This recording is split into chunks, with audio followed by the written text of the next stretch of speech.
السلام عليكم ورحمة الله وبركاته. إن الحمد لله نحمده ونستعينه ونستغفره ونؤمن به ونتوكل عليه ونعوذ بالله من شرور أنفسنا ومن سيئات أعمالنا.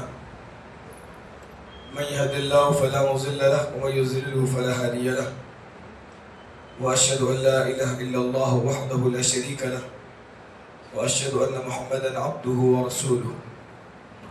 أما بعد فإن خير الحديث كتاب الله وخير الهدي هدي محمد صلى الله عليه وسلم وشر الأمور محدثاتها وكل محدثة بدعة وكل بدعة ضلالة وكل ضلالة في النار. أما بعد فأعوذ بالله من الشيطان الرجيم. بسم الله الرحمن الرحيم. يا أيها الذين آمنوا اتقوا الله حق تقاته ولا تموتن إلا وأنتم مسلمون. يا أيها الناس اتقوا ربكم الذي خلقكم من نفس واحدة وخلق منها زوجها وبث منهما رجالا كثيرا ونساء واتقوا الله الذي تساءلون به والأرحام إن الله كان عليكم رقيبا. يا أيها الذين آمنوا اتقوا الله وقولوا قولا سديدا يصلح لكم أعمالكم ويغفر لكم ذنوبكم ومن يطع الله ورسوله فقد فاز فوزا عظيما. ہر قسم کی حمد و ثنا اللہ رب العالمین کے لیے لائق اور زیبا ہے. درود اور سلام نازل ہو جی پیارے نبی محمد عربی صلی اللہ علیہ وآلہ وسلم. اللہم صلی علی محمد وعلی آل محمد کما صلیت علی ابراہیم وعلی آل ابراہیم انکا حمید مجید. اللہم بارک علی محمد وعلی آل محمد کما بارکت علی ابراہیم وعلی آل ابراہیم انکا حمید مجید. محترم بزرگوں، نوجوان ساتھیوں، پردہ نشین ماؤں اور بہنوں،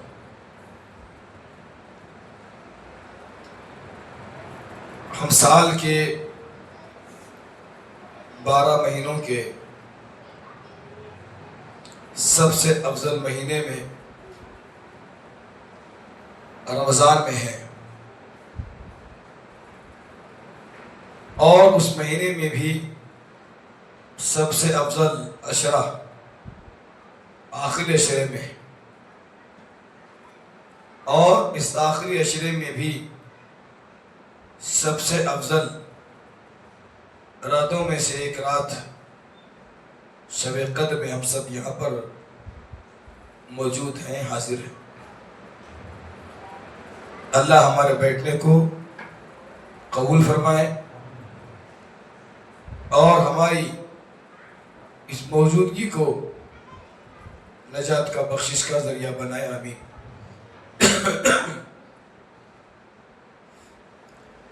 اصل مسئلہ تو یہ ہے، آج یقیناً آپ کے درمیان میرا خطاب ہونا تھا اور وعدے کے مطابق حاضر بھی ہوا ہوں، لیکن مسئلہ یہ ہے کہ 3 روز سے آواز میری ساتھ نہیں دے رہی ہے. ہونا تو یہ چاہیے تھا کہ آخری عشرے میں آواز ساتھ دے، کیونکہ بہت سارے ان تاکرتوں میں مصروفیتیں ہوا کرتی ہیں. دعا کریں کہ اللہ تبارک و تعالی ہمیں صحت اور تندرستی سے نوازے. آمین. حضرات، ماہ رمضان یہ قرآن کا مہینہ ہے.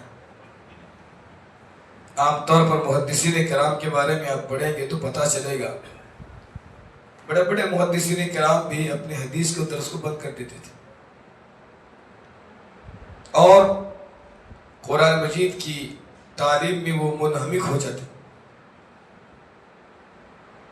تو اس اعتبار سے ماہ رمضان میں اور خصوصاً اس آخری عشرے میں کثرت کے ساتھ ہمیں تلاوت قرآن کرنا چاہیے.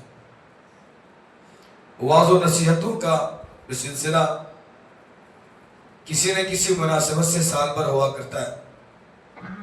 اجلاس عام کے طور پر، خطاب عام کے نام سے، ماہانہ دروس کے نام سے، ہفتہ واری دروس کے نام سے یہ چیزیں تو چلا کرتی ہیں، لیکن خاص کر کے ماہ رمضان میں بھی اس خاص کر کے آخر عشرے میں اور اس کی طاقتوں میں ہمیں کثرت کے ساتھ تلاوت قرآن مجید کرنا چاہیے. ایک ٹارگٹ ہونا چاہیے. ٹارگٹ کے بغیر آدمی منزل کو نہیں پہنچ سکتا. آپ نے رمضان کو لے کر کے کیا ٹارگٹ بنایا تھا کہ ہمیں اس رمضان میں 1 مرتبہ 2 مرتبہ 3 مرتبہ قرآن مجید پڑھنا ہے، یا اس ماہ مبارکہ میں ہمیں مختلف سورتوں کو یاد کرنا ہے، یا اس مہینے میں ہم اپنے مسجد کے امام سے استاد سے مضبوط اور گہرا ربط ان سے جوڑ کر کے اپنے تعلق کو مضبوطی کے ساتھ ان سے جوڑ کر کے وہ آیات اور وہ صورتیں جس کو ہم نے اپنے بچپن میں یاد کیا تھا اس کی تصحیح کر لیں گے. جب تک ہم منظم انداز میں کسی ماہ کو کسی بھی رات کو نہیں گزاریں گے تو ہماری زندگی لا یعنی ہوگی، بے عوض ہوگی. بہرحال 2 عشرے تو بیت چکے ہیں، آخر عشرے میں ہم داخل ہو چکے ہیں.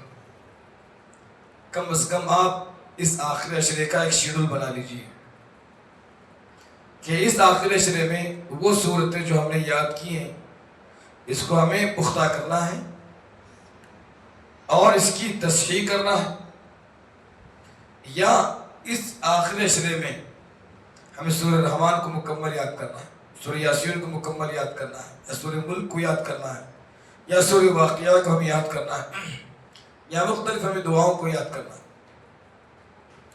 جس طرح سے آپ نے گھر میں اپنی بیوی بچوں کے ساتھ بیٹھ کر کے ایک پلان بنایا ہوگا کہ ہمیں ماہ رمضان کے لیے کپڑے کس دن خریدنا ہے، اور ہمیں اس ماہ رمضان میں عید کے دن ہمیں کیا بنانا ہے، وغیرہ وغیرہ. اچھی بات ہے، کوئی غلط بات نہیں ہے، لیکن ساتھ ہی ان چیزوں کو لے کر کے ایک پلان بنانے کی ضرورت ہے. بہرحال ماہ رمضان یہ قرآن کا مہینہ ہے. یہ بات یاد رکھیے، دنیا میں بہت سارے لوگ بستے ہیں، مختلف مذہبوں کے ماننے والے لوگ اس دنیا میں زندگی گزار رہے ہیں. ہر شخص کو اپنا مذہب پیارا ہوتا ہے، گرچہ کہ اس کا مذہب دایانی ہے، بیکار ہے، عبث ہے، اس کی کوئی بنیاد نہیں، لیکن پھر بھی دنیا میں کئی ایسے لوگ موجود ہیں انہیں اپنے مذہب سے بہت پیار.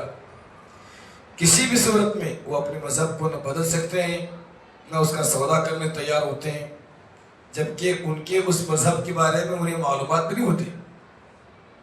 لیکن دوستو، قرآن ایک ایسا کلام ہے، یہ ایسی کتاب ہے جو بھی اس کو دل کی گہرائی سے سنتا ہے، پڑھتا ہے، اس کے معنی اور مطالب پر غور خوض کرتا ہے، تو اس قرآن نے انہیں اپنے مذہب کو چھوڑنے پر مجبور کر دیا. ایسے کئی واقعات آپ اٹھائے پتہ چلے گا، جس نے بھی قرآن مجید کو کچھ حاصل کرنے کی نیت سے سنا اور پڑھا، قرآن نے ان کی زندگیوں کو بدل کر رکھ دیا. آج ہمارے پاس بھی گھر میں قرآن مجید موجود ہے، آفس میں ہم شوق سے قرآن مجید کو لے جا کر کے رکھتے ہیں، لیکن پڑھنے کا شوق نہیں ہوتا. نہ گھر میں ہمیں پڑھنے کا شوق ہے، نہ آفس میں ہم قرآن مجید کھول کر کے پڑھتے ہیں. بہت سارے ایسے بھائی بھی ہمارے ہیں جو اپنے کار میں اپنے گاڑیوں میں قرآن مجید رکھے ہوئے ہیں، اچھی بات ہے، لیکن پڑھتے نہیں، بطور تبرک رکھتے ہیں. قرآن کو گھر میں رکھنے سے، دکان میں رکھنے سے برکت نہیں ہے. دوائی آپ اپنے جیب میں رکھو گے، آپ کا علاج نہیں ہوگا، کھانا پڑے گا اس دوائی کو وقت کے حساب سے. تو قرآن مجید آپ اپنے گھر میں رکھے ہوئے ہیں، اس کو وقت نکال کر کے پڑھنے والے بنے اور سمجھ کر کے پڑھنے والے بنے. جس دن آپ قرآن کو سمجھ کر کے پڑھنے والے بن جائیں گے، یہ قرآن آپ کو بدل دے گا، آپ کی فکر کو بدل دے گا، آپ کے اخلاق کو بدل دے گا، آپ کے عقیدے کو مضبوط بنا دے گا، آپ ایک بہترین ایک کامیاب انسان بن جائے۔ اللہ کے رسول صلی اللہ علیہ وسلم نے کہا یرفع اللہ بہذا الکتاب اقواما ویضع بہ آخرین، یہ وہ کتاب ہے جس نے بھی اس قرآن مجید کو پڑھا، سمجھا، اس پر عمل کیا، تو اس کتاب کو سمجھنے سے، پڑھنے سے، اس پر عمل کرنے کی وجہ سے اللہ کئی قوموں کے درجات کو، ان کے مقامات کو بلند کر دیا۔ ایسے لوگ معاشرے میں جن کی کوئی پہچان نہیں، لیکن قرآن نے ان کی ایک پہچان بنا دی۔ خباب بن ارت رضی اللہ تعالی عنہ کے بارے میں آتا ہے، غالباً عبداللہ ذو البجادین کے بارے میں آتا ہے، انہوں نے جب اسلام قبول کیا، اس کی داستان آ جائے، ادھر جانا نہیں ہے مجھے، لیکن جب انہوں نے اسلام قبول کیا، یہ مسجد میں ہے، قرآن مجید کی تلاوت کرتے ہیں اور بلند آواز سے کرتے ہیں۔ عمر رضی اللہ تعالیٰ عنہ نے 1 سے 2 مرتبہ دیکھا، سنا، اس کے بعد عبداللہ ذو البجادین سے کہا جس کلام کو تم پڑھ رہے ہو، اس کلام کا نازل کرنے والا بہرا نہیں ہے، آہستہ بھی پڑھو گے تو سن لے گا، تھوڑا آواز کو پست کرو۔ اللہ کے رسول صلی اللہ علیہ وسلم کو اس بارے میں علم ہوا تو آپ علیہ السلام نے تو عمر کو بلا کر کے ڈانٹا اور کہا کہ انہوں نے دین کے لیے، اللہ اس کے رسول کے لیے سب کو چھوڑ کر کے وہ یہاں آئے ہوئے ہیں، لہذا آپ انہیں چھوڑ دیں۔ تو دیکھیے قرآن کے پڑھنے کی وجہ سے، اس سے محبت کرنے کی وجہ سے آپ صلی اللہ علیہ وسلم نے ان کا سائڈ لیا، ان کی تائید کی، ان کی ہمت افزائی کی۔ غزوہ احد میں جو صحابہ کرام شہید ہوئے، جب انہیں قبر میں اتارنے کی بات آئی تو اللہ کے رسول صلی اللہ علیہ وسلم نے کہا کہ اس قبر میں پہلے ان شہداء کو اتارے جنہوں نے قرآن مجید کو حفظ کیا، تو پہلے انہیں اتارا گیا۔ تو یقیناً یہ قرآن جو بھی اس کو پڑھتا ہے اس کا درجہ زندگی میں بھی بلند ہے، مرنے کے بعد بھی اس کا درجہ بلند ہے، اور جب وہ حشر کے میدان میں ہوگا، اللہ کے رسول صلی اللہ علیہ وسلم نے بیان فرمایا ان کے سر پر وہ تاج رکھا جائے گا، ان کے ماں باپ کو وہ لباس پہنایا جائے گا جس کے نور سے، جس کی روشنی سے حضرت انبیاء علیہ السلام تک کہیں گے آخر کار انہوں نے ایسا کون سا عمل کیا جس کی وجہ سے انہیں ایسا مبارک اور منور لباس پہنایا گیا، تاج ان کے سروں پر رکھا گیا۔ جواب ملے گا انہوں نے اپنے بچوں کو قرآن مجید کا حافظ قرآن بنایا تھا، حافظ بنایا تھا۔ یہ مقام ہے قرآن مجید جو اپنے پڑھنے والوں کو نوازتا ہے۔ اور بعض روایتوں میں آتا ہے کہ قبر میں بھی جب بندے کو سوال کیا جائے گا تیرا رب کون ہے، تیرا نبی کون ہے، تیرا دین کیا ہے، تینوں باتوں کا بندہ جب جواب دے گا تو پوچھا جائے گا یہ سارے چیزیں تم نے کہاں سے سنی، کہاں سے سیکھی؟ وہ کہے گا کہ ہم نے قرآن مجید سے ان چیزوں کو سیکھا اور سنا اور پایا۔ بہرحال قرآن مجید کو جس نے بھی پڑھا، سمجھا، اس پر عمل کیا، قرآن نے ان کی زندگیوں کو بدل دیا۔ عمر رضی اللہ تعالی عنہ کیسے صحابی، اللہ کے رسول صلی اللہ علیہ وسلم کو قتل کرنے کے لیے چلے، نعوذ باللہ، راستے میں کسی سے ملاقات ہوتی ہے، انہوں نے کہا کہاں کا ارادہ؟ کہا کہ محمد کو قتل کرنے جا رہا ہوں۔ اللہ اکبر۔ کہا کہ پہلے اپنی بہن کی خبر لو، اپنے بہن بھائی کی خبر لو، انہوں نے اسلام قبول کر لیا۔ گھر جاتے ہیں، گھر کو دستک دیتے ہیں، اس سے پہلے ان کے کانوں میں قرآن مجید کی تلاوت کی آواز پہنچتی۔ میرا دروازہ کھولا گیا، کہا کہ کیا پڑھ رہی تھی مجھے بتاؤ، بتایا نہیں گیا۔ قرآن مجید کے اوراق کو چھپایا گیا تھا، لیکن جب آپ نے سخت غصے کا اظہار کیا، مار پیٹ کی، تو لا کر کے اوراق ان کے سامنے پیش کیے گئے، اور وہ اوراق کیا تھے؟ سورۃ طٰہٰ کے اوراق تھے، جس پر سورۃ طٰہٰ لکھی گئی۔ طه أنزلنا عليك القرآن تشقى إلا تذكرة لمن يخشى تنزيلا ممن خلق الأرض والسماوات الأولى الرحمن على العرش استوى. ان آیات کو حضرت عمر رضی اللہ تعالیٰ عنہ نے پڑھا، حقیقت سمجھ میں آ گئی، سچائی معلوم ہو گئی، سمجھ گئے کہ میں غلطی پر ہوں اور میں ضلالت اور گمراہی پر میں ہوں، یہ دونوں سچائی پر ہیں. یہ کتاب کوئی معمولی کتاب نہیں، یہ کسی انسان کی لکھی گئی کتاب نہیں لگتی ہے، یقیناً یہ اللہ کی جانب سے نازل شدہ کتاب ہے جس کے بارے میں محمد کہا کرتے ہیں صلی اللہ علیہ وسلم. آپ علیہ السلام کی خدمت میں حاضر ہوتے ہیں اور اسلام قبول کر لیتے ہیں. واقعی ہم جانتے ہیں عمر رضی اللہ تعالیٰ عنہ کے اسلام قبول کرنے کا جو سبب بنا وہ یہی اللہ کی کتاب قرآن مجید. ایسا نڈر، ایسا بہادر، ایسا سخت، ایسے غیظ غضب والا، ایسے غصے والا انسان قرآن نے بدل کر رکھ دی. آدمی چاہے جیسا ہو، جتنا مضبوط ہو، وہ چاہے جیسا ہو، لیکن قرآن مجید کو جب وہ پڑھے گا، سمجھے گا، یہ قرآن اس کو بدل کر رکھ دے گا. اور یہ وہ قرآن جس کے بارے میں نبی کریم صلی اللہ علیہ وسلم بیان فرمایا، جس طرح سے لوہے کو زنگ لگتا ہے اسی طرح سے دلوں کو بھی زنگ لگتا ہے. اور دلوں کے زنگ کو دور کیسے کیا جائے؟ آپ صلی اللہ علیہ وسلم نے بیان فرمایا اللہ کی کتاب قرآن مجید کی تلاوت کی جائے. قرآن مجید کی تلاوت سے دلوں کے زنگ کو دور کیا جا سکتا ہے. دلوں کی صفائی ہوتی ہے، دل چمکدار ہوتے ہیں، دل منور ہوتے ہیں. لباس پر گندگی لگتی ہے، اس کی صفائی صابن سے اور مختلف چیزوں سے ہو سکتی ہے، لیکن دل کی گندگی کو کیسے دور کیا جائے؟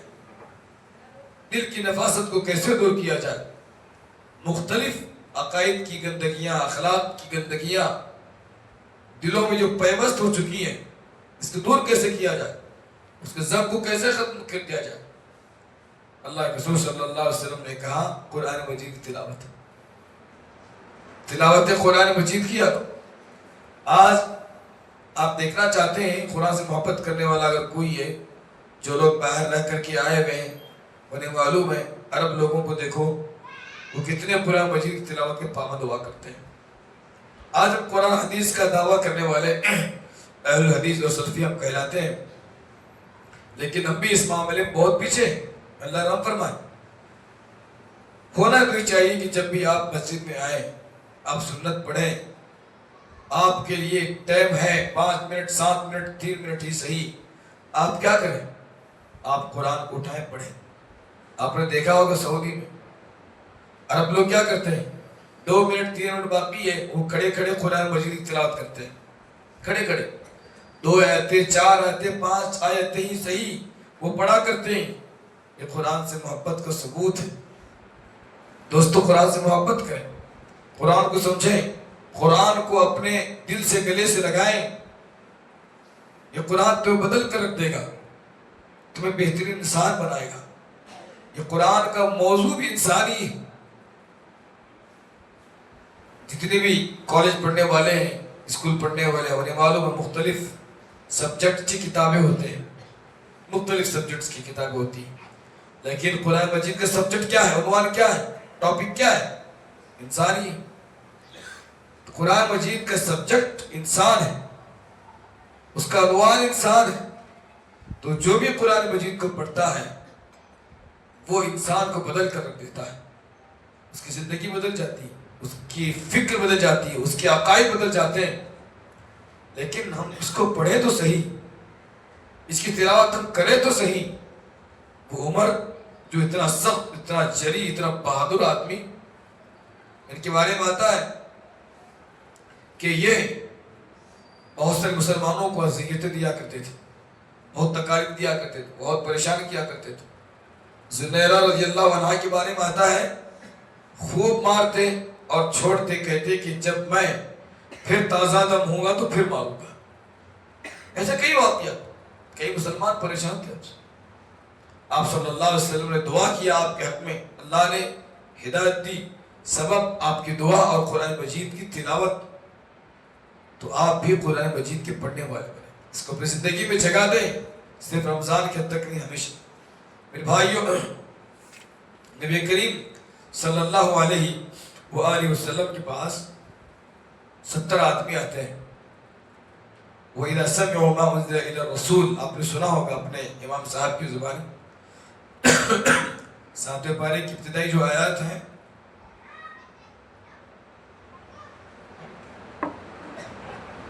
ساتویں پارے کی ابتدائی آیات ہیں، 70 افراد پر مشتمل ایک ٹیم آتی ہے اللہ کے رسول کے پاس صلی اللہ علیہ وسلم۔ آپ سے مختلف سوالات وہ کرتی ہے۔ آپ صلی اللہ علیہ وسلم نے جواب میں ان کے سامنے قرآن مجید کی تلاوت فرمائی۔ آپ نے معمولی تھا، آپ دعوت کے میدان میں سب سے پہلے ہتھیار کے طور پر جس چیز کو آپ نے استعمال کیا وہ قرآن ہے۔ قرآن سے بڑا کامیاب ہتھیار کچھ بھی نہیں۔ یہ بہت بڑا ایٹم بم ہے، یہ بہت بڑا میزائل ہے قرآن۔ جس گھر میں داخل ہوتا ہے، جس زندگی میں داخل ہوتا ہے، جس قوم اور ملت میں داخل ہو جاتا ہے، فتح کر لیتا ہے۔ 70 آدمی آئے، دین اسلام کے بارے میں پوچھا، آپ صلی اللہ علیہ وسلم نے ان کے سامنے قرآن مجید کی تلاوت فرمائی۔ اللہ کہتا ہے کہ وَإِذَا سَمِعُوا مَا أُنزِلَ إِلَى الرَّسُولِ تَرَىٰ أَعْيُنَهُمْ تَفِيضُ مِنَ الدَّمْعِ مِمَّا عَرَفُوا مِنَ الْحَقِّ، جب ان کے سامنے قرآن مجید کی تلاوت کی گئی، انہوں نے قرآن مجید کی تلاوت کو سنا، حق وہ پہچان گئے، سچ جان گئے، زندگی کیا ہوتی ہے وہ سمجھ گئے۔ وہ جس مذہب پر وہ زندگی خود گزار رہے ہیں، اس مذہب کی حقیقت کو سمجھ گئے، اور جو مذہب، جو دین، جو سچائی محمد کریم صلی اللہ علیہ وسلم نے پیش کی ہے، اس کو چند لمحات میں سمجھ گئے۔ تو کیا کہتے ہیں؟ ربنا آمنا، ہم اپنے رب پر ایمان لے آتے ہیں، ہمیں حق معلوم ہو گیا، سچائی کا ہمیں اندازہ ہو گیا۔ یہ کلام کسی عام انسان کا نہیں، کسی عام آدمی کا لکھا گیا یہ کلام نہیں، یقیناً یہ رب کے جانب سے نازل کردہ کلام ہے، قرآن مجید ہے۔ فوراً چند لمحات میں حقانیت سمجھ میں آ گئی، سچائی سمجھ میں آ گئی، رسول کی رسالت سمجھ میں آ گئی، نبی کی نبوت سمجھ میں آ گئی، حلال و حرام سمجھ میں آ گیا۔ وہ جس مذہب پر زندگی گزار رہے تھے، اس مذہب کی حقیقت اور اس کی حیثیت ان کو سمجھ میں آ گئی، تو فوراً بولتے ہیں ربنا آمنا، ہم اپنے رب پر ایمان لے آتے ہیں۔ دوستو، میں نے بھی کہا، لوگ اتنی آسانی سے اپنے مذہب کو نہیں چھوڑتے، اپنے دین کو نہیں چھوڑتے، گرچہ کہ ان کا مذہب غلط ہی صحیح، لیکن یہ وہ قرآن ہے، جو بھی اس کو پڑھتا ہے وہ بیکار اور عبث دین اور مذہب کو چھوڑنے پر مجبور کرا دیتا ہے، اور حق کو قبول کرنے پر آمادہ کرتا ہے۔ ضرورت صرف یہ غیر مسلموں کی نہیں ہے، مسلمانوں کی۔ ان ھذا القرآن یہدی للتی ہی اقوم، یہ قرآن مجید قوموں کی ہدایت کے لیے نازل کیا گیا ہے۔ صرف چند موقعوں پر تلاوت کرنے کے لیے قرآن مجید کو نازل نہیں کیا۔ فی شفاء للناس بھی کہا اللہ، یہ قرآن مجید تمہارے لیے شفا کا ذریعہ ہے، تمہاری ہر حساب سے شفا کا ذریعہ ہے، تمہارے دلوں کی صفائی ہے، شفا کا ذریعہ ہے، عزت کا ذریعہ ہے، برکت کا ذریعہ ہے، رحمت کا ذریعہ ہے، جنت کے حصول کا ذریعہ ہے، جہنم سے بچنے کا ذریعہ ہے، اور لوگوں کے دلوں میں مقام پیدا کرنے کا ذریعہ ہے۔ اس سے بہتر کوئی ذریعہ نہیں ہو سکتا، عزت حاصل کرنے کا، کامیابی حاصل کرنے کا، سرخروئی حاصل کرنے کا، اس سے بہتر کوئی ذریعہ ہو ہی نہیں سکتا، کیونکہ اللہ کی کتاب ہے۔ اب جانتے ہو اللہ کے رسول نے کیا کہا صلی اللہ علیہ وسلم؟ ایک بندہ جب قرآن مجید کی تلاوت کرتا ہے تو دراصل اللہ سے ہم کلام ہوتا ہے، اللہ سے بات کرتا ہے۔ آپ کسی بڑے آدمی سے بات کرتے ہیں، یا موقع ملتا ہے شہر کے بڑے آدمی، خاندان کے بڑے آدمی سے ملاقات کرنے یا ان کے ساتھ بیٹھنے، ان سے بات کرنے کا موقع ملتا ہے، تو آپ اس کو بڑا شخص سمجھتے ہیں۔ میں فلاں سے ملا تھا، فلاں کے ساتھ میں بیٹھا تھا، 1-2 منٹ جو مل گئے ان کے بازو بیٹھ کر کے سیلفی لے لیتے ہیں اور اس کو اسٹیٹس پر رکھ دیتے ہیں۔ ارے تو کب ملا بھی اس سے؟ ارے موقع ملا، کیا سمجھا؟ ان سے ہمارا اچھا تعلق، اچھی گہری رشتہ داری ہے، بہت قربت ہے وغیرہ وغیرہ، خوب جھاڑتے ہیں وہاں پر. تو آپ شان سمجھتے ہیں، بڑی عزت کا جو ہے مقام اور رتبہ سمجھتے ہیں. لیکن جانتے ہو قرآن مجید پڑھنے کے بعد آپ کو کیا چیز حاصل ہوتی ہے؟ اللہ کے رسول نے کہا بندہ جب کہتا ہے الحمدللہ رب العالمین، ساری تعریف اللہ رب العالمین کے لیے، اللہ جواب دیتا ہے حمیدنی عبدی، دیکھو میرا بندہ میری تعریف کرتا ہے، میری بڑائی میری بزرگی بیان کرتا ہے. تو قرآن مجید کی تلاوت کرنا گویا اللہ سے بات کرنا ہے. اس کا نام کیا ہے؟ کلام اللہ، اللہ کا کلام. قرآن مجید کا ایک نام کیا ہے؟ کلام اللہ، اللہ کا کلام، اللہ کی باتیں، اللہ کی گفتگو ہے، اللہ کی آیات، اللہ کی نشانیاں. ایک بندہ جب قرآن پڑھتا ہے تو اللہ سے کلام ہوتا ہے، اللہ سے گفتگو کرتا ہے، اللہ سے بات کرتا ہے. یہ قرآن کی محفل اتنی مبارک، نبی کریم صلی اللہ علیہ وسلم بیان فرمایا جہاں کہیں ایسی محفل لگتی ہے جہاں تلاوت قرآن ہو، جہاں قرآن کی تعلیمات پیش کی جاتی ہوں، قرآن سے متعلق گفتگو کی جاتی ہو، قرآن سے متعلق باتیں ہوتی ہو، اللہ اکبر. پیارے نبی نے کہا آسمان سے فرشتوں کو نزول ہوتا ہے اور وہ ایسی محفلوں میں آ کر بیٹھ جاتے ہیں.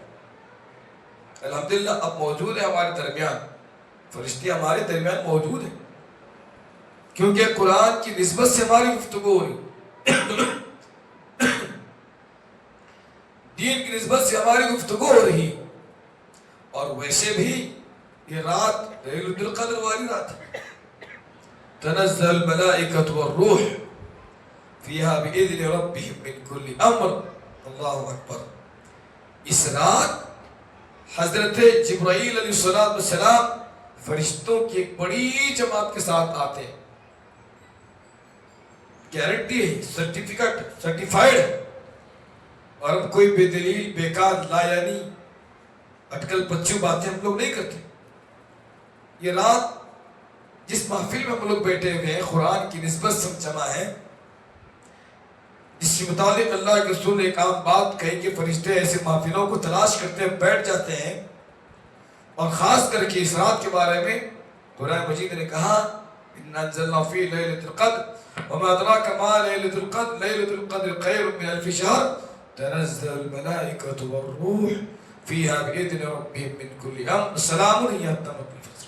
فجر تک فرشتے ہمارے ساتھ ہوتے ہیں، درمیان ہوتے ہیں. تو دوستو قرآن کی محفلوں میں بیٹھنے والے بنو، قرآن کی محفلوں میں اپنے بچوں کو بھیجنے والے بنو، اور گھروں میں بھی قرآن مجید کی محفلوں کو قائم کرو. ایک ضابطہ بناؤ، ایک اصول بناؤ دن بھر کی گزرات کا، کہ ہم اپنے بچوں کو لے کر کے بیٹھیں، اپنے بڑے بچے سے، بڑی بچی سے، اپنی بیوی سے، یا خود قرآن مجید کی اوراق کو پلٹیں، تلاوت کریں، اس کے معنی مفاہیم کو ہم پڑھیں، اپنے بچوں کے درمیان پیش کریں. جس گھر میں اللہ کے رسول صلی اللہ علیہ وسلم بیان فرمایا قرآن مجید کی تلاوت ہوتی ہو، شیطان اس گھر میں داخل نہیں ہوتا. اور خاص کر سورہ بقرہ کے بارے میں بھی آج بہت سارے لوگ پریشان ہیں، مولانا ہماری بیوی کیسا کچھ کر رہی، ہماری بیوی بچی کے ہاتھاں چل رہے ہیں، ہمارا بیٹا رات بھر جاگتے رہتا، سوتا سے نہیں، بولا کھلے تو بھی نہیں سو رہا. اپنا مسئلہ، بیوی کا مسئلہ، بچے کا مسئلہ، بچی کا مسئلہ. بہت سارے لوگ، بہت سارے گھر اس کے شکار ہیں. دوستوں ہمارے پاس آتے ہیں ایسے فون، لوگ آ کر کے ہم سے ملاقات کرتے ہیں. اور ایسا کیوں نہیں ہوگا؟ ضرور ہوگا. شیاطین کو آپ اپنے گھر میں داخل ہونے کے مواقع دیتے ہیں. گھر میں آپ داخل ہوتے ہو، سلام کے ساتھ داخل نہیں ہوتے. لا تدخلوا بیوتا غیر بیوتکم حتی تستأنسوا وتسلموا، سلام کے ساتھ داخل نہیں ہوتے. آپ اپنے ساتھ شیطان کو لے کر داخل ہوتے. رات میں آپ دروازہ بند کرتے ہو، موبائل دیکھ رہے، دروازہ بند کر رہے، بات کر رہے، دروازہ بند کر رہے، دماغ کدھر، زبان کدھر، دروازہ بند.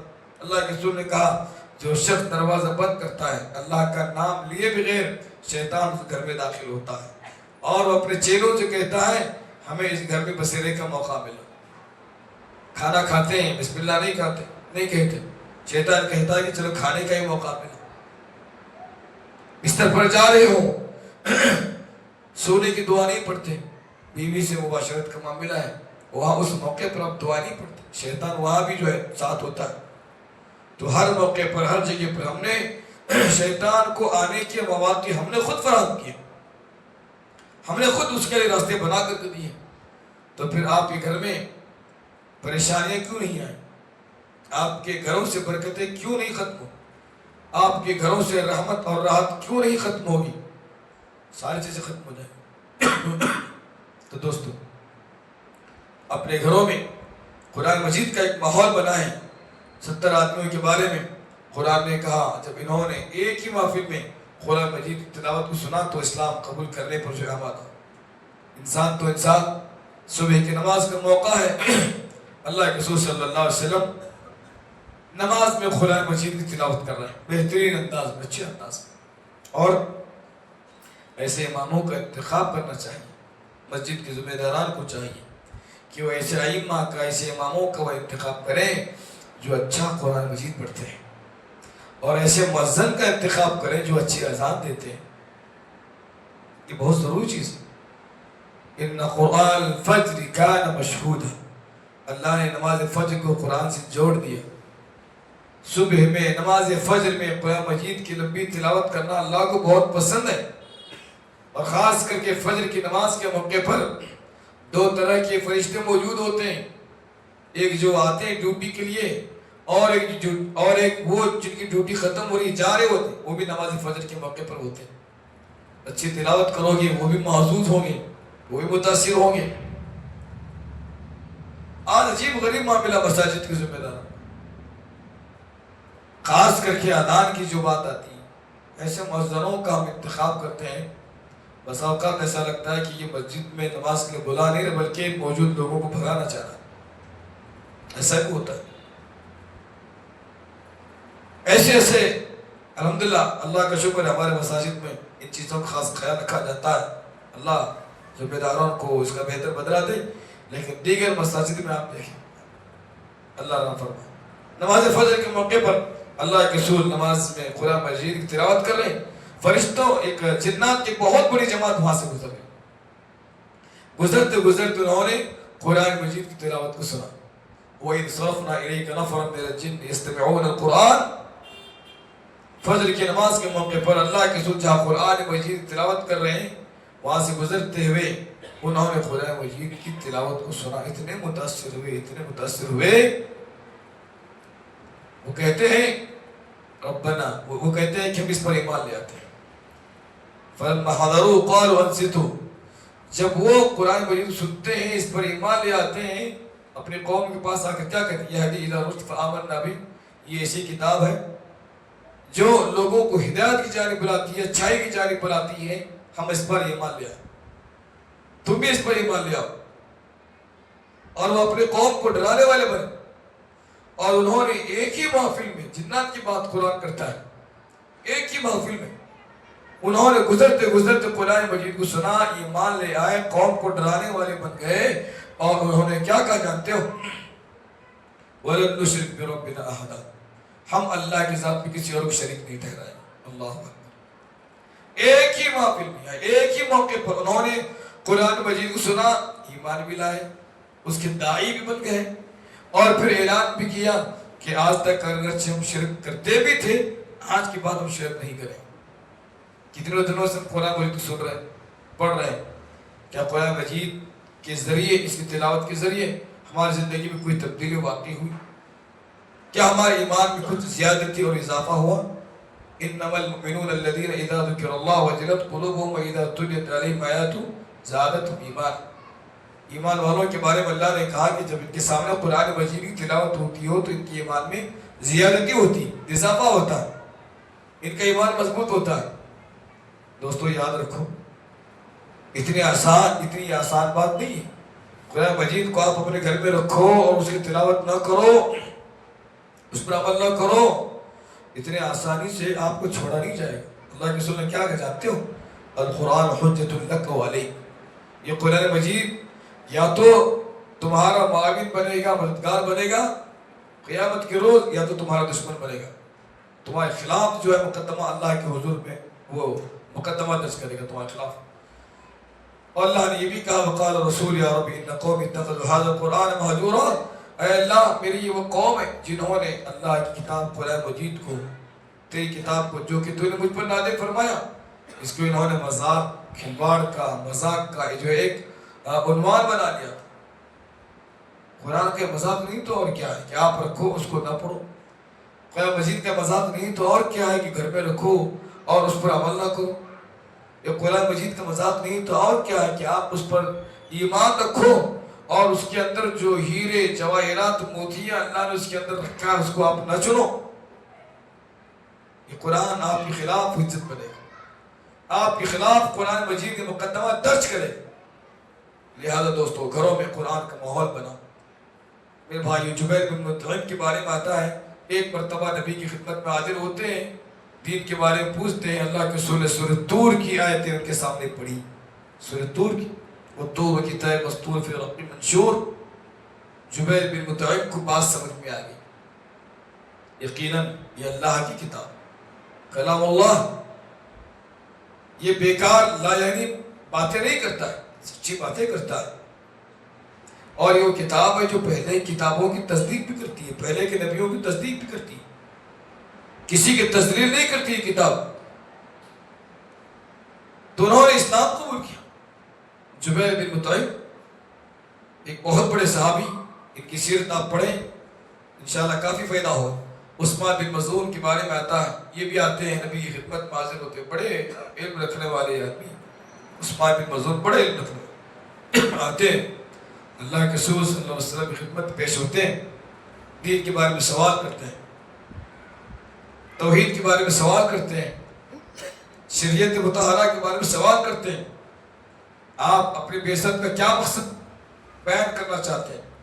عثمان بن مظعون کے سامنے اللہ کے رسول نے کوئی لمبا چوڑا خطاب نہیں کیا، ابھی وہ جیسا کر رہا ہوں ایسا کوئی لمبی چوڑی نصیحت نہیں کی، صرف ایک آیت کو پڑھا، ان اللہ یأمر بالعدل والاحسان وایتاء ذی القربى، بے شک اللہ تبارک و تعالی عدل کا حکم دیتا ہے، احسان کی تعلیم دیتا ہے، ذوی القربہ کے ساتھ اچھا سلوک کرنے کی تعلیم دیتا ہے، فحش اور منکرات بیکار چیزوں سے روکتا ہے۔ یہ ایک آیت کو آپ صلی اللہ علیہ وسلم پڑھا، صرف ایک آیت۔ عثمان بن مظعون رضی اللہ تعالی عنہ اس ایک آیت کو سن کر اللہ کے رسول سے کہتے ہیں کہ اے اللہ کے رسول بس کیجیے، بات سمجھ میں آ گئی۔ مفسرین کرام نے کہا یہ اتنی پیاری آیت ہے، اتنے مضامین کو اپنے اندر سمیٹے ہوئے ہیں، اتنے ٹاپکس کو یہ اپنے اندر رکھے ہوئے ہیں۔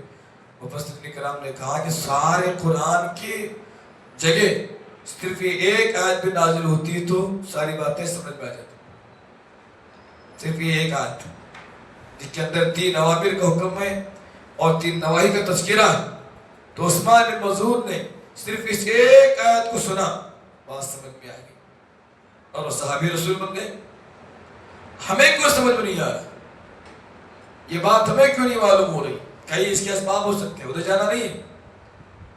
پہلا سبب یہ ہے کہ ہمیں محبت ہی نہیں ہے قرآن سے، سیدھی بات، قسم کھانے کے ہم نے قرآن کو رکھا ہے، صرف قسم کھانے کے لیے۔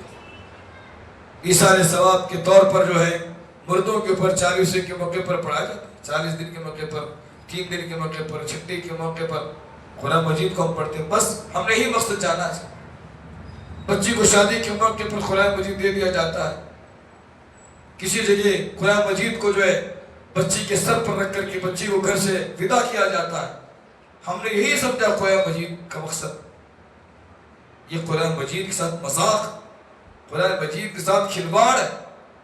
قرآن مجید قسم کھانے کے لازم نہیں کیا گیا، قرآن مجید شادیوں کے موقع پر بچوں کو تحفے میں دینے کے لازم نہیں کیا گیا، قرآن مجید کسی کے 40 پر، کسی کی چھٹی پر، پتہ نہیں کیا کیا کیسے کیسے رسوم و رواج ہیں، ان موقعوں پر پڑھنے کے لیے قرآن مجید کو نازل نہیں کیا گیا۔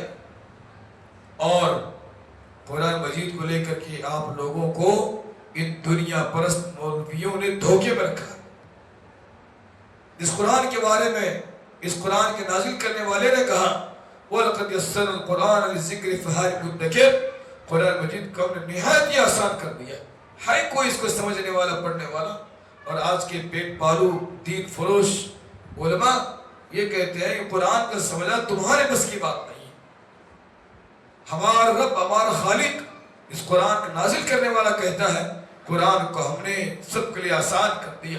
ہے کوئی اس کو پڑھنے والا؟ ایک مرتبہ جو ہے عثمان بن مظعون نے قرآن کو سنا، بات سمجھ میں آ گئی. جبیر بن مطعم نے ایک مرتبہ قرآن کو سنا تو بات سمجھ میں آ گئی. 70 لوگ جنہیں اسلام کے بارے میں، دین کے بارے میں کچھ بھی نہیں معلوم ہے، آتے ہیں قرآن کو سنتے ہیں، آنکھوں سے آنسو، چاروں قطار جاری ہوتے ہیں، بول پڑتے ہیں ربنا آمنا. بات سمجھ میں آ گئی، ہم اپنے رب پر ایمان لے آتے. بات سمجھ میں آ گئی. ان چرواہوں کو اور ان بے دین لوگوں کو، دور دور رہنے والے ان اعرابیوں کو دین سمجھ میں آ گیا. آج مسلمانوں کو دین اور قرآن کیوں سمجھ نہیں آتا؟ جس دن قرآن سمجھ میں آ جائے گا مسلمانوں کو، یہ پیٹ پالو، یہ ملا، یہ دین فروش علماء کا ایک بازار بند ہو جائے گا. وہ اپنے روٹی پر جو کھینچ رہے ہیں نا، یہ چیز ختم ہو جائے. لیکن دوستو، آپ ہوشیار ہو، کپڑا خریدنے میں ہوشیار ہو، اناج خریدنے میں ہوشیار ہو، پلاٹس خریدنے میں ہوشیار ہو، گھر بنانے میں ہوشیار ہو، ہر چیز میں ہوشیار ہو. یہاں تم دیوانے بنتے ہو. دیوانے بننے کی ضرورت نہیں ہے دوستو. ان ھذا القرآن یہدی للتی ہی اقوم. اللہ نے کہا اس قرآن کو میں نے تمہاری ہدایت کے لیے نازل فرمایا، اور جو کوئی اس کو پڑھتا ہے ہدایت اس کو ضرور ملتی ہے. میرے بھائیوں، ایک اور دو مثالیں میں پیش کر کے اپنی بات ختم کرتا ہوں. عتبہ بن ربیعہ، یہ دشمن، اللہ کے رسول کا، دین کا بڑا دشمن. مشرکین نے عتبہ بن ربیعہ کو اللہ کے رسول کے پاس بھیجا کچھ آفر دے کر. آج بھی ہے نا ایسے آفر آتے ہیں نوجوانوں کے پاس، آ کر کیا آفر دیتا ہے اللہ کے رسول کو؟ کیا آفر دیتا ہے؟ آپ اگر چاہتے ہیں تو مکہ اور مدینہ اور جہاں جہاں لڑکیاں موجود ہیں، بہترین خوبصورت لڑکی کے ساتھ ہم رشتہ کر دیں. آپ اپنی اس دعوت سے باز آ جائیں. آفر، پہلا آفر. دوسرا آفر، آپ چاہتے ہیں تو ہم آپ کو اپنا آقا بنا لیں، اپنا بادشاہ بنا لیں. دوسرا آفر. تیسرا آفر مال کا. آپ جتنا چاہتے ہو اتنا مال ہم آپ کو دیں گے.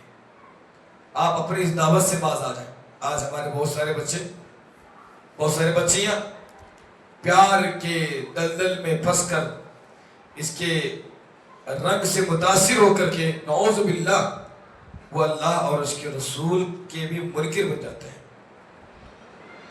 غیر مسلموں کے ساتھ بھاگ جاتے ہیں. ایک وہ بچی جو اللہ اس کے رسول پر ایمان رکھتی ہے، اس رسول کے سامنے بھی اس طرح کا آفر پیش کیا گیا، جوتیوں کی نوک پر رکھا اللہ کے رسول صلی اللہ علیہ وسلم. آج ہمارے نوجوان بچے بھی ایسے کر رہے ہیں. اللہ سے ڈریں.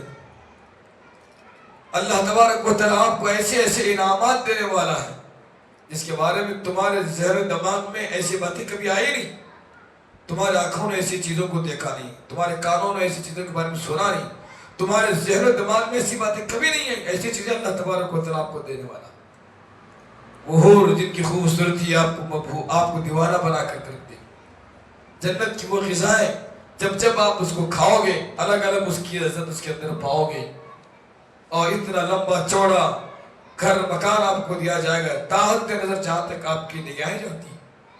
ایسا گھر آفر میں اللہ آپ کو دینے والا ہے، ایسی خوبصورت عورتیں آپ کو دینے والا ہے، اور جنت کے اندر وہ نعمتیں ساری دنیا کی دولت جمع کر کے جنت کے ایک میوے کو خرید نہیں سکتی. ایسی چیزیں اللہ تبارک و تعالیٰ آپ کو دینے والا. لیکن آج ہمارے لڑکے لڑکیاں معمولی چیز کو بنیاد بنا کر کے اپنے دین کا سودا کر دیتی. اللہ کے رسول صلی اللہ علیہ وسلم کے سامنے عتبہ بن ربیعہ نے ان تینوں چیزوں کو پیش کیا تو اللہ کے رسول نے کہا تم ہی بولو گے یا مجھے بولنے کا موقع دو گے؟ عتبہ نے کہا کہ ٹھیک ہے، آپ کیا بولنا چاہ رہے ہیں، آپ کی کیا پیشکش ہے آپ بتائیں.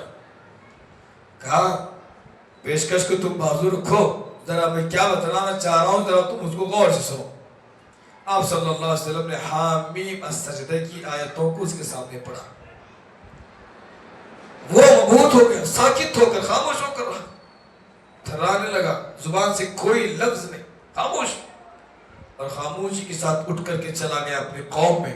لوگ منتظر تھے یہ عتبہ بڑا ہوشیار ہے، ہو سکتا ہے یہ اپنے آفر میں جو کامیاب ہوا ہوگا محمد کو سمجھایا ہوگا، شدت کے ساتھ اس کا انتظار کر رہے ہیں۔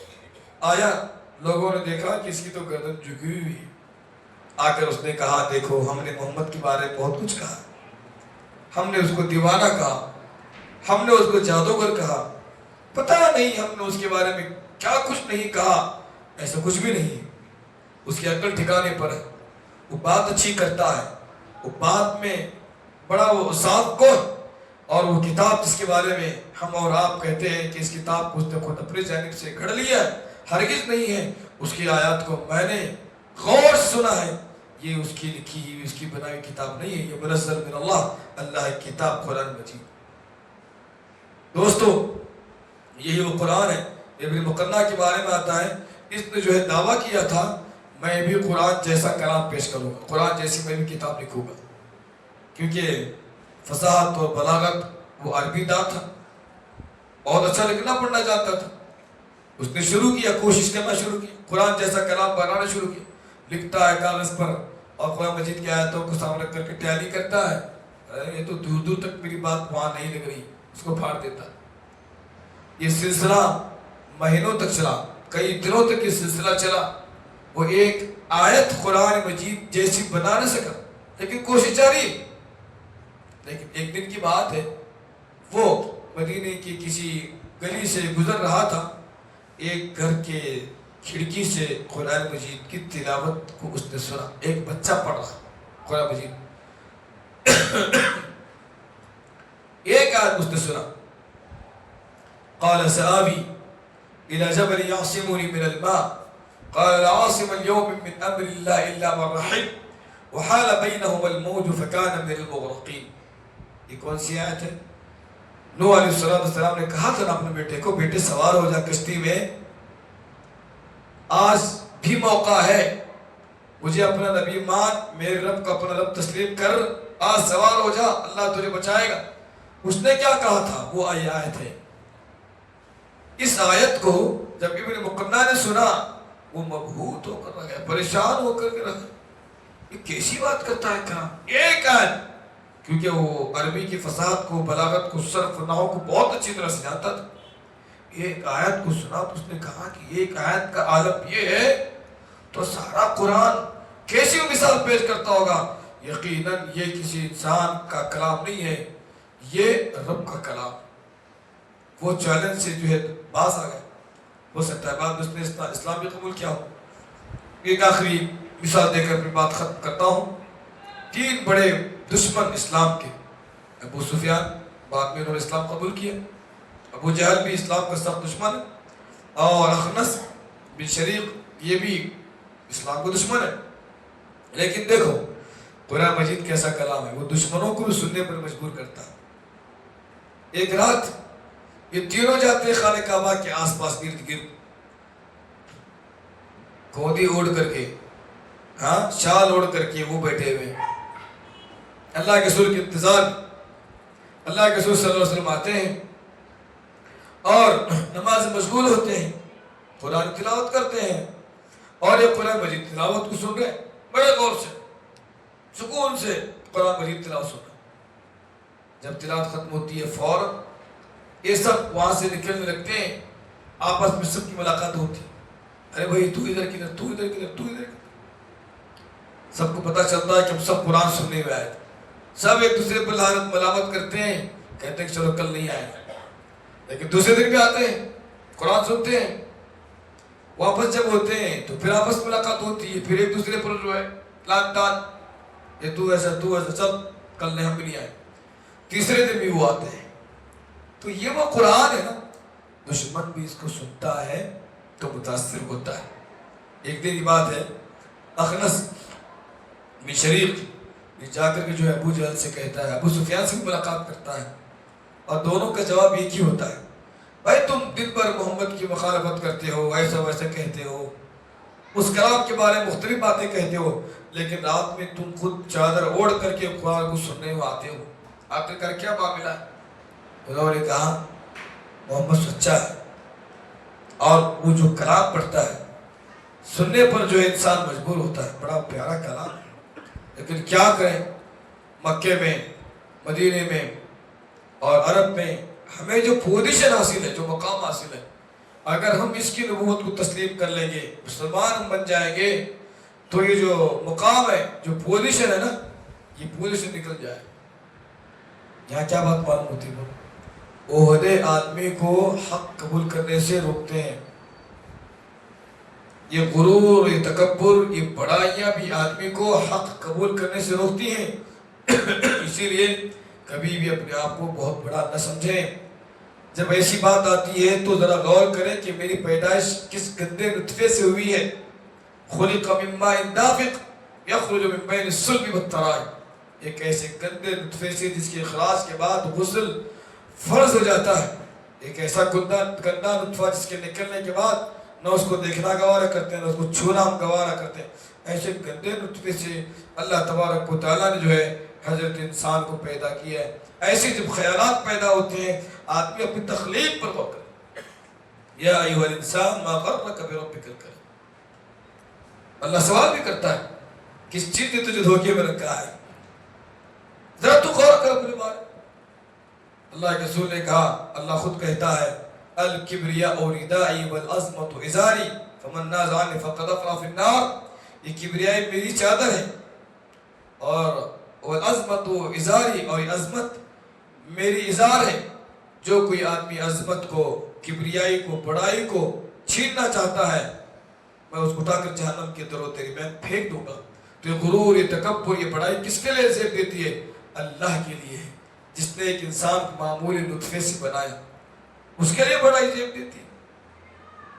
ماں کے نطفے، ماں کا نطفہ، باپ کا نطفہ حمل میں، ماں ہے، کھا رہی ہے، پکا رہی ہے، کپڑا دھو رہی ہے، گھر کی صفائی کر رہی ہے، لیکن اس کے گھر میں ایک بچے کی پرورش ہو رہی ہے. ایک فیکٹری ہے اس کے پیٹ میں، اور اسی کو اس کا احساس نہیں ہے. اللہ اکبر. سونار بھی سونے پہ معمولی وہ ڈنڈا بجاتا ہے، تب بھی اس کی آواز آپ سنتے ہو. یہ مضبوط کھوپڑی اللہ نے ہماری ماں کے پیٹ میں بنائی. یہ ہمارے مضبوط رانے اللہ نے ماں کے پیٹ میں بنائے. یہ ہمارے مضبوط بازے اللہ کہاں بنائے؟ ماں کے پیٹ میں بنائے. کسی دن ہماری ماں کو احساس ہوا؟ ذرا غور کرو ان چیزوں پر. اسے زیب دیتا ہے غرور کرنا، تکبر کرنا. دنیا میں بچہ آتا ہے، اس سے پہلے اس کے ماں کے سینے میں دودھ کا انتظام ہو جاتا ہے. نہیں معلوم 2 سال تک کتنے ہزار لیٹر دودھ پی جاتا ہے اپنی ماں کے سینے سے. کون ہے جو اس کے ماں کے سینے میں دودھ کو لانے والا، بنانے والا، اور بچوں کے پیٹ میں حلق میں داخل کرنے والا؟ دنیا میں کسی کا ایسا دودھ نہیں، کسی جانور کا ایسا دودھ نہیں جو اس کا مقابلہ کر سکے. غرور و تکبر اس کے لیے زیب دیتا ہے جو آسمان کو بغیر ستون کے کھڑاتا ہے. غرور و تکبر، بڑائی اس کے لیے زیب دیتا ہے جو جانوروں کی، چرندوں، پرند کی، کیڑے مکوڑوں کی حفاظت کرتا ہے. ایسے بھی جانور ہیں جو جانور جنگل نکلتے ہیں کہ جو شکاری کا شکار ہو جاتے ہیں، کسی بڑے جانور کے شکار ہو جاتے ہیں. ان کے چھوٹے بچے وہاں اپنی ماں کا انتظار کر رہے ہوتے ہیں، لیکن ماں کا شکار ہو گیا. وہ کون ہے جو ان بچوں کی جو ہے حفاظت کرتا ہے اور ان بچوں کی پرورش کرتا ہے، ان کو بڑا کرتا ہے؟ کیسے کرتا ہے؟ کوئی بتا سکتا ہے؟ وَمَا مِن دَابَّةٍ فِي الْأَرْضِ إِلَّا عَلَى اللَّهِ رِزْقُهَا وَيَعْلَمُ مُسْتَقَرَّهَا وَمُسْتَوْدَعَهَا. اللہ کو معلوم ہے اس کی مخلوق کہاں کہاں ہے، کس حال میں، ان کی کیا کیا ضرورتیں ہیں. ان تمام چیزوں کو پورا کرتا ہے. لہذا دوستو، غرور تکبر سے باز آئیں. قرآن مجید پڑھیں. قرآن مجید آپ کو توڑ کر رکھ دے گا، جھجوڑ کر رکھ دے گا. عمر کیسا انسان تھا، لیکن قرآن مجید نے اسے کیا بنا دیا. لہذا میرے بھائیوں، باتیں بہت ساری کہی جا سکتی ہیں. اخیر میں یہی گزارش کروں گا، یہی اپیل کروں گا حاصل کرام کے طور پر، اس پروگرام کے اختتام پر، اس خطاب کے اختتام پر، آپ قرآن سے لو لگاؤ، قرآن سے دوستی کرو، قرآن سے پیار کرو. یہ ایسا دوست ہے جو تمہیں کہیں نہیں چھوڑے گا. دنیا کے سارے دوست، چاہے کوئی بھی کتنا پکا دوست ہو، تیرے مرنے کے بعد وہ تیرے ساتھ قبر میں نہیں سوئے گا، نہیں لیٹے گا. قبر میں داخل کرنے کے بعد سب سے پہلے یہی دوست تجھ پر مٹی ڈالے گا. سب سے پہلے یہی تجھے لوگوں کی نظروں سے اوجھل کرے گا چیل پتھر وغیرہ لگا کر کے. اگر تو قرآن سے دوستی کرے گا یہ قرآن تیرے ساتھ قبر میں بھی آئے گا. اگر تو قرآن سے دوستی کرے گا یہ قرآن تیرے ساتھ حشر میں بھی آئے گا. الصیام والقرآن یشفعان للعبد. اللہ کے رسول نے کہا میدان معاشر میں قرآن آئے گا اور اللہ سے لڑے گا جھگڑے گا. میں اس کو نہیں چھوڑوں گا جب تک تو اس کو جنت داخل نہیں کرے گا. کیوں؟ کیونکہ دن میں روزہ رہتا تھا تو رات میں کھڑے ہو کر قرآن سنا کرتا تھا. اور زندگی بھر اس نے اپنی زندگی میں مجھے اپنی زندگی میں جگہ دیا, اپنے دل میں جگہ دیا. ہر جگہ اس نے مجھے اپنے ساتھ رکھا. اللہ اکبر. یہ کلام, اس سے دوستی کرو دوست. یہ کلام تمہیں دھوکہ نہیں دے گا. یہ قرآن تمہیں دھوکہ نہیں دے گا. یہ قرآن مفاد پرست نہیں ہے جس طرح سے ہمارے دوست دنیا میں مفاد پرست ہوا کرتے ہیں. یہ قرآن تمہارے اخلاق کی اصلاح کرتا ہے, تمہارے سوچ وچار کی اصلاح کرتا ہے, تمہارا عقائد کی اصلاح کرتا ہے, تمہیں ایک بہترین اور کامیاب انسان بناتا ہے, تمہیں بہادر انسان بناتا ہے, مضبوط انسان بناتا ہے, تمہاری سوچ مضبوط بناتا ہے, فکر کو مضبوط بناتا ہے, عمل کو مضبوط بناتا ہے, تعظیم تقریر تعلیم سکھاتا ہے, بڑوں کا ادب سکھاتا ہے, چھوٹوں سے پیار محبت شفقت سکھاتا ہے, کاروبار کے اصول و ضوابط سکھاتا ہے, لوگوں کے ساتھ کس انداز میں پیش آئے ساری باتیں قرآن سکھاتا ہے. کیوں؟ کیونکہ اللہ کا کلام, اللہ ہمارے لیے کتاب نازل فرمایا. جس طرح سے موبائل ہے, اس موبائل کے ساتھ ایک بکلیٹ آتی ہے, اس کے اندر اگر کچھ بھی خرابی ہو اس کے ذریعے اس کی اصلاح کی جاتی ہے. اسی طرح سے میرے بھائیوں ہمارا بکلیٹ ہمارا ایک کلام, اللہ کا ایک کلام. ہماری اصلاح چاہے جس طرح کی بھی ہو قرآن مجید کے اندر موجود ہے.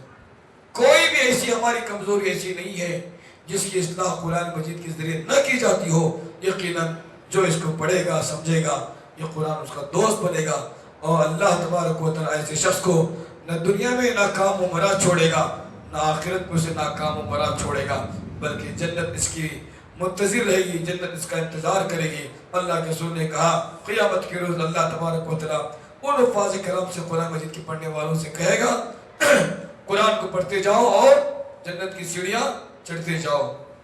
دنیا کی ڈگریاں دنیا کے تک ہے, لیکن یہ کتاب کوئی بھی عالم پڑھتا ہے تو اس کی نیت یہ نہیں ہوتی نعوذ باللہ, اللہ معاف فرمائے. کوئی بھی بندہ کوئی بھی عالم بنتا ہے, بات ختم کرتا ہوں, کوئی بھی عالم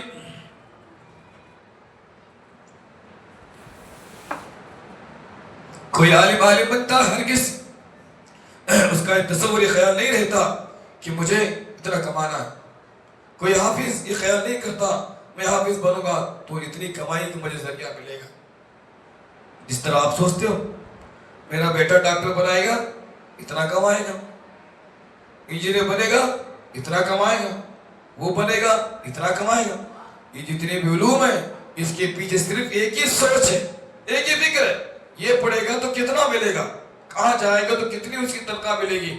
اللہ کی قسم عالم دین کی حافظ قرآن کی ہرگز یہ فکر نہیں ہوا کرتی ہے. وہ یہی چاہتا ہے میں کچھ پڑھوں گا بنوں گا تو قوم کی اصلاح کا کام کروں گا, میں حافظ بنوں گا تو قوم کے بچوں کو حافظ بناؤں گا اور قرآن کو میں سکھاؤں گا. اسی سوچ کا یہ بدلہ ہے.